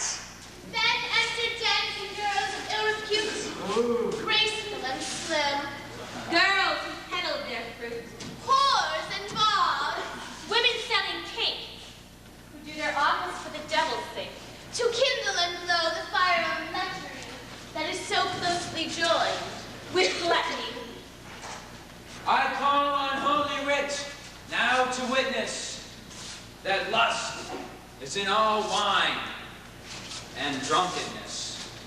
Now these three roisterers, Whereof I tell, long before the morning service bell. We're sitting in a tavern, drinking, when they heard a small bell clinking. Before a court, he carried him astray. Whereat one of them called into the tavern knave, going and asked them civilly, what corpse that just thou passed by? And see that you report the man's name well. Sir, I do not need them to tell. I learned 2 full hours ere you came here. He was, by God, an old comrade of yours, and was slain suddenly last night, when drunk, as he sat on his bench upright. An unseen thief called Death came stalking by, who hereabouts makes all the people die. He's slain thousands in his pestilence. And master, ere you come in his presence, seems right, to me necessary, to be forewarned of such an adversary. By God, I do fear the boy speaks the truth. We're definitely slain this year, a mile or more hence in a large village, every man and woman and child, and servant page. I think Death is living there.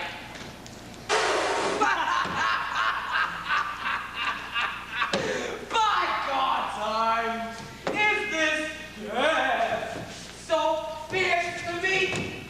I'll search him out myself, street by street. Comrades, let each of us hold up his hand to the other, and each of us become the other's brother, and we three shall slay this traitor Death. And up they started in their race. And forth they went to the village that the innkeeper had told them of before. And with many a grisly oath they swore, "Death shall be dead if we find where he went."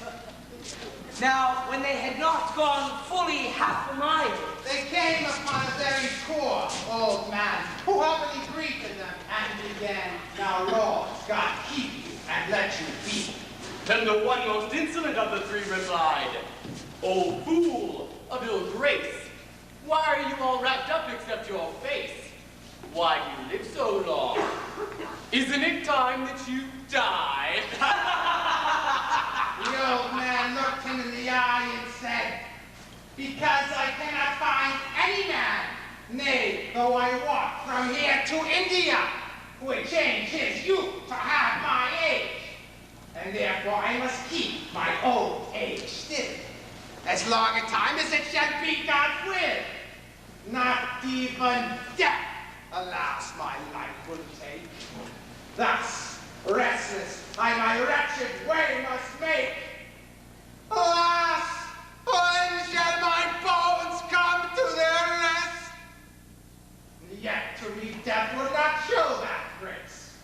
And thus, on pale and withered is my face. But, sirs, in you it is no courtesy to speak to an old man spitefully, nor to an old man any injury do, more than that you would nature do to you in old age, if you so long shall abide. Now God be with you, whether you walk or ride, and must pass on now, or I have to go." "The nail, fool! By God, it shan't be so. You spoke just now of that same traitor Death, who in this country takes our good friends best. Hear my true word, for you are his own spy. Tell us where he is, or you shall rue or die." "Now, sirs," said he, "if you're so keen to find out Death, turn up this crooked way. For in that grove I left him, by my faith, under a tree, you'll find him waiting. He won't hide for all your baiting. See you that oak? He won't be hard to find. Now God save you, he who redeemed all humankind, and mend your ways." And every one of these three roysters ran, Until they came to that tree. and there they found a pile of golden florins on the ground. made bushels, or so they thought. No longer than after this death they sought. Brothers, take heed of what I say. My wits are keen, though I mock and play. We know this treasure here, fortune to us has given, that mirth and pleasure our lives may live in. But, although we know this treasure to us by luck has fallen, if men do see us with it, they'll say it's stolen. This treasure must be carried away by night, all prudently, slyly, and out of sight. I propose that straws among us all be drawn, and he that gets the short straws fall shall run to town and fetch his bread and wine, while the other two shall guard this treasure fine. And when night comes, we'll carry this treasure away and begin our lives of ease without delay. Then one of them held out pieces of straw in his fist and had them draw to see whom luck had missed. And it fell the youngest of them all, and up he ran at once into town. And when he had gone, one of them spoke to the other. You know you can trust me like a brother, so I will tell you where your interest lies. It's true our comrade has gone to get supplies. Now here is gold among us three to split, but if two divide the gold, there's more profit. Our comrade knows the gold is with us. If there's any missing, there'll be a fuss. There's two of us. Of him, there's one.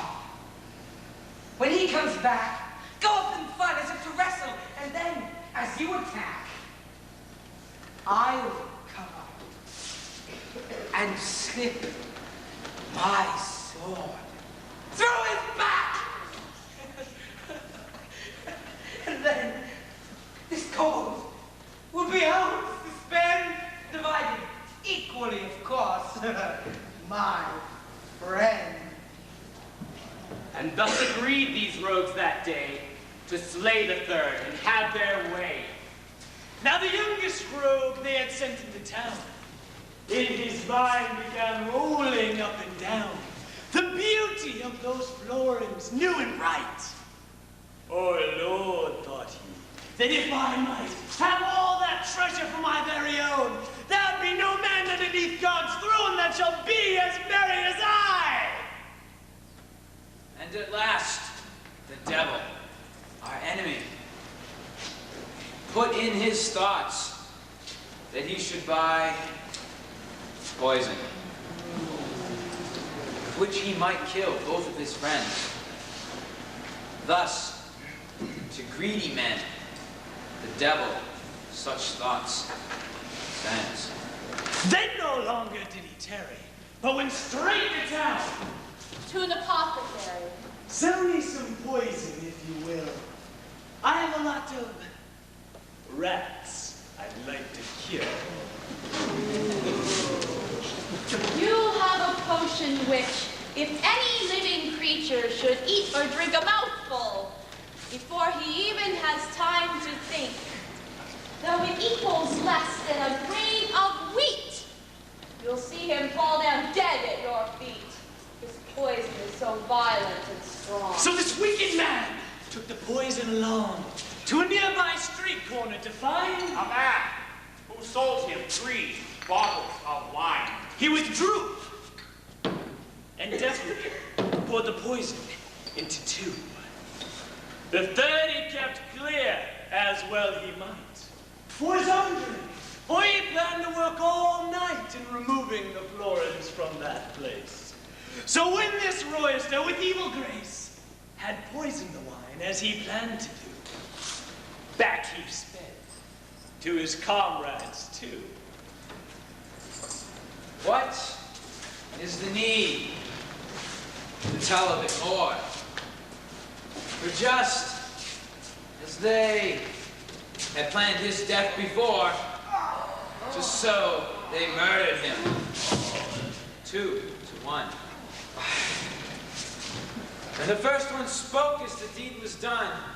Come, let us sit, drink, and be so merry. And afterward, we will his body bury. And as he spoke, 1 bottle of the 3 he took, wherein the poison chanced to be, and gave his comrade drink also, and for that anon lay dead these 2.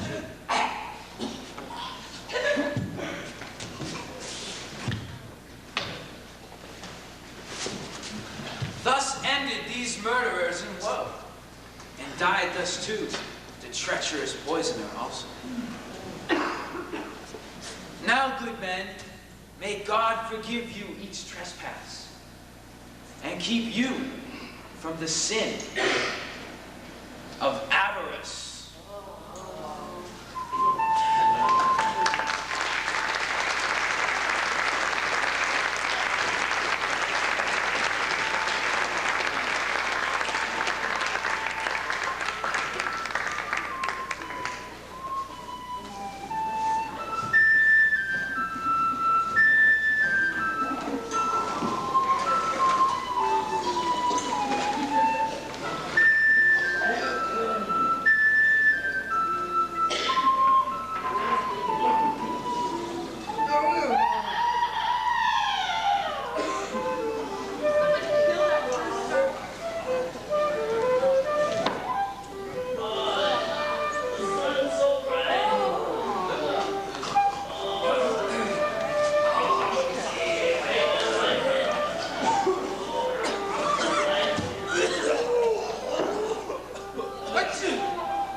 meadow. In her yard, she had a cock called Chanticleer. Throughout the land, he had no peer. His story was regular as any clock for Abbey Valley, so fine was this cock. His comb was red and stood up tall, battlemented like a castle wall. His bill was black, his spurs were white, and set as gold to burnish bright. This cruel cock was master in measure of several hens, all there to give pleasure.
To crow.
Alas, he cried. Alas, my Chanticleer. I've done you grievous wrong, I fear. I must have frightened you. I gripped too hard when I caught hold and took you from the yard. But, sir, I did it with no foul intent. Come down, and I will tell you what I meant. I will tell the truth to you. God help me so. No, and curse us, won't you know? But curse me first if I am such a dunce. If you beguile me, having done so once, never again will your flattering lies cause me to sing and shut my eyes. For those who shut their eyes when they should see, and willfully, God let him never be free. Bowie, said the fox. Let curses be flung on all those who chatter when they should hold their tongue.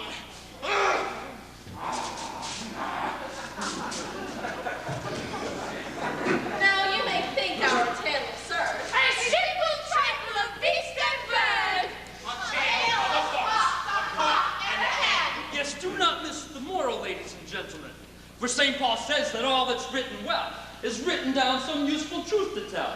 Then take the wheat and let the chaff lie still. And now, good God, if it be thy will, as says Lord Christ, so make us all good men, and bring us into his high bliss. Amen. Amen.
And from Canterbury, we've come blessed.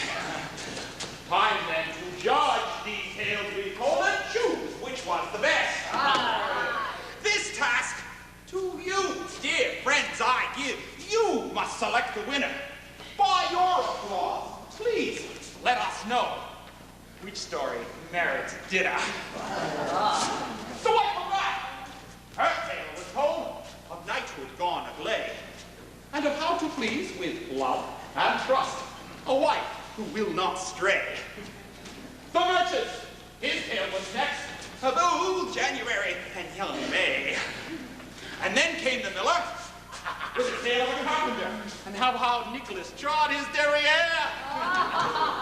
And then the tale of a miller was told by the reed, and of wife and daughter fair. Next came the Franklin, with a tale of loyalty and trust, and of rocks that vanish by spell. Then came the pardoner, with his gloomy tale of 3 who 5 fell dead. And finally, our good friend the nun's priest told a tale of a fox and of Chanticleer's tuneful breath. My friends, you've heard our tales, and now, without further pause, please let us know which tale you choose and vote with your applause. Will it be the wife of Bat's tale? What women love the most.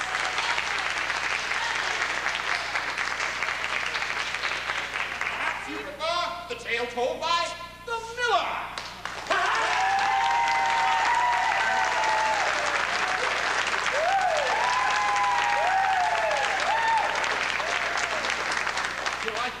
rum branding stories, do you? Perhaps you prefer the tale told by the merchants. To me, exactly.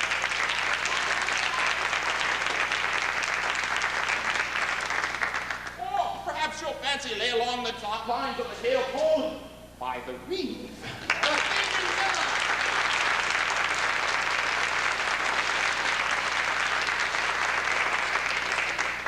Perhaps some of you care for those scary tales, such as the one told by the partner.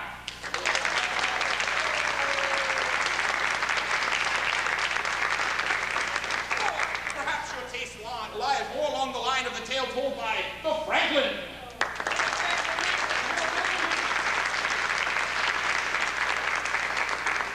And of course, our final tale was told by our good friend, the Nun Priest.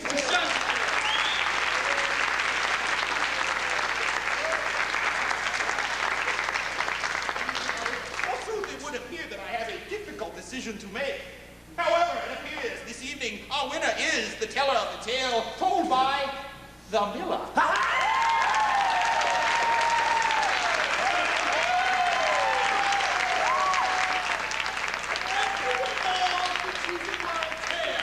For now, I will share with you my bread and ale. Oh, well. Please remove your red tickets that you were given at the door. I'm going to choose a number now. Can you read the numbers, Miller?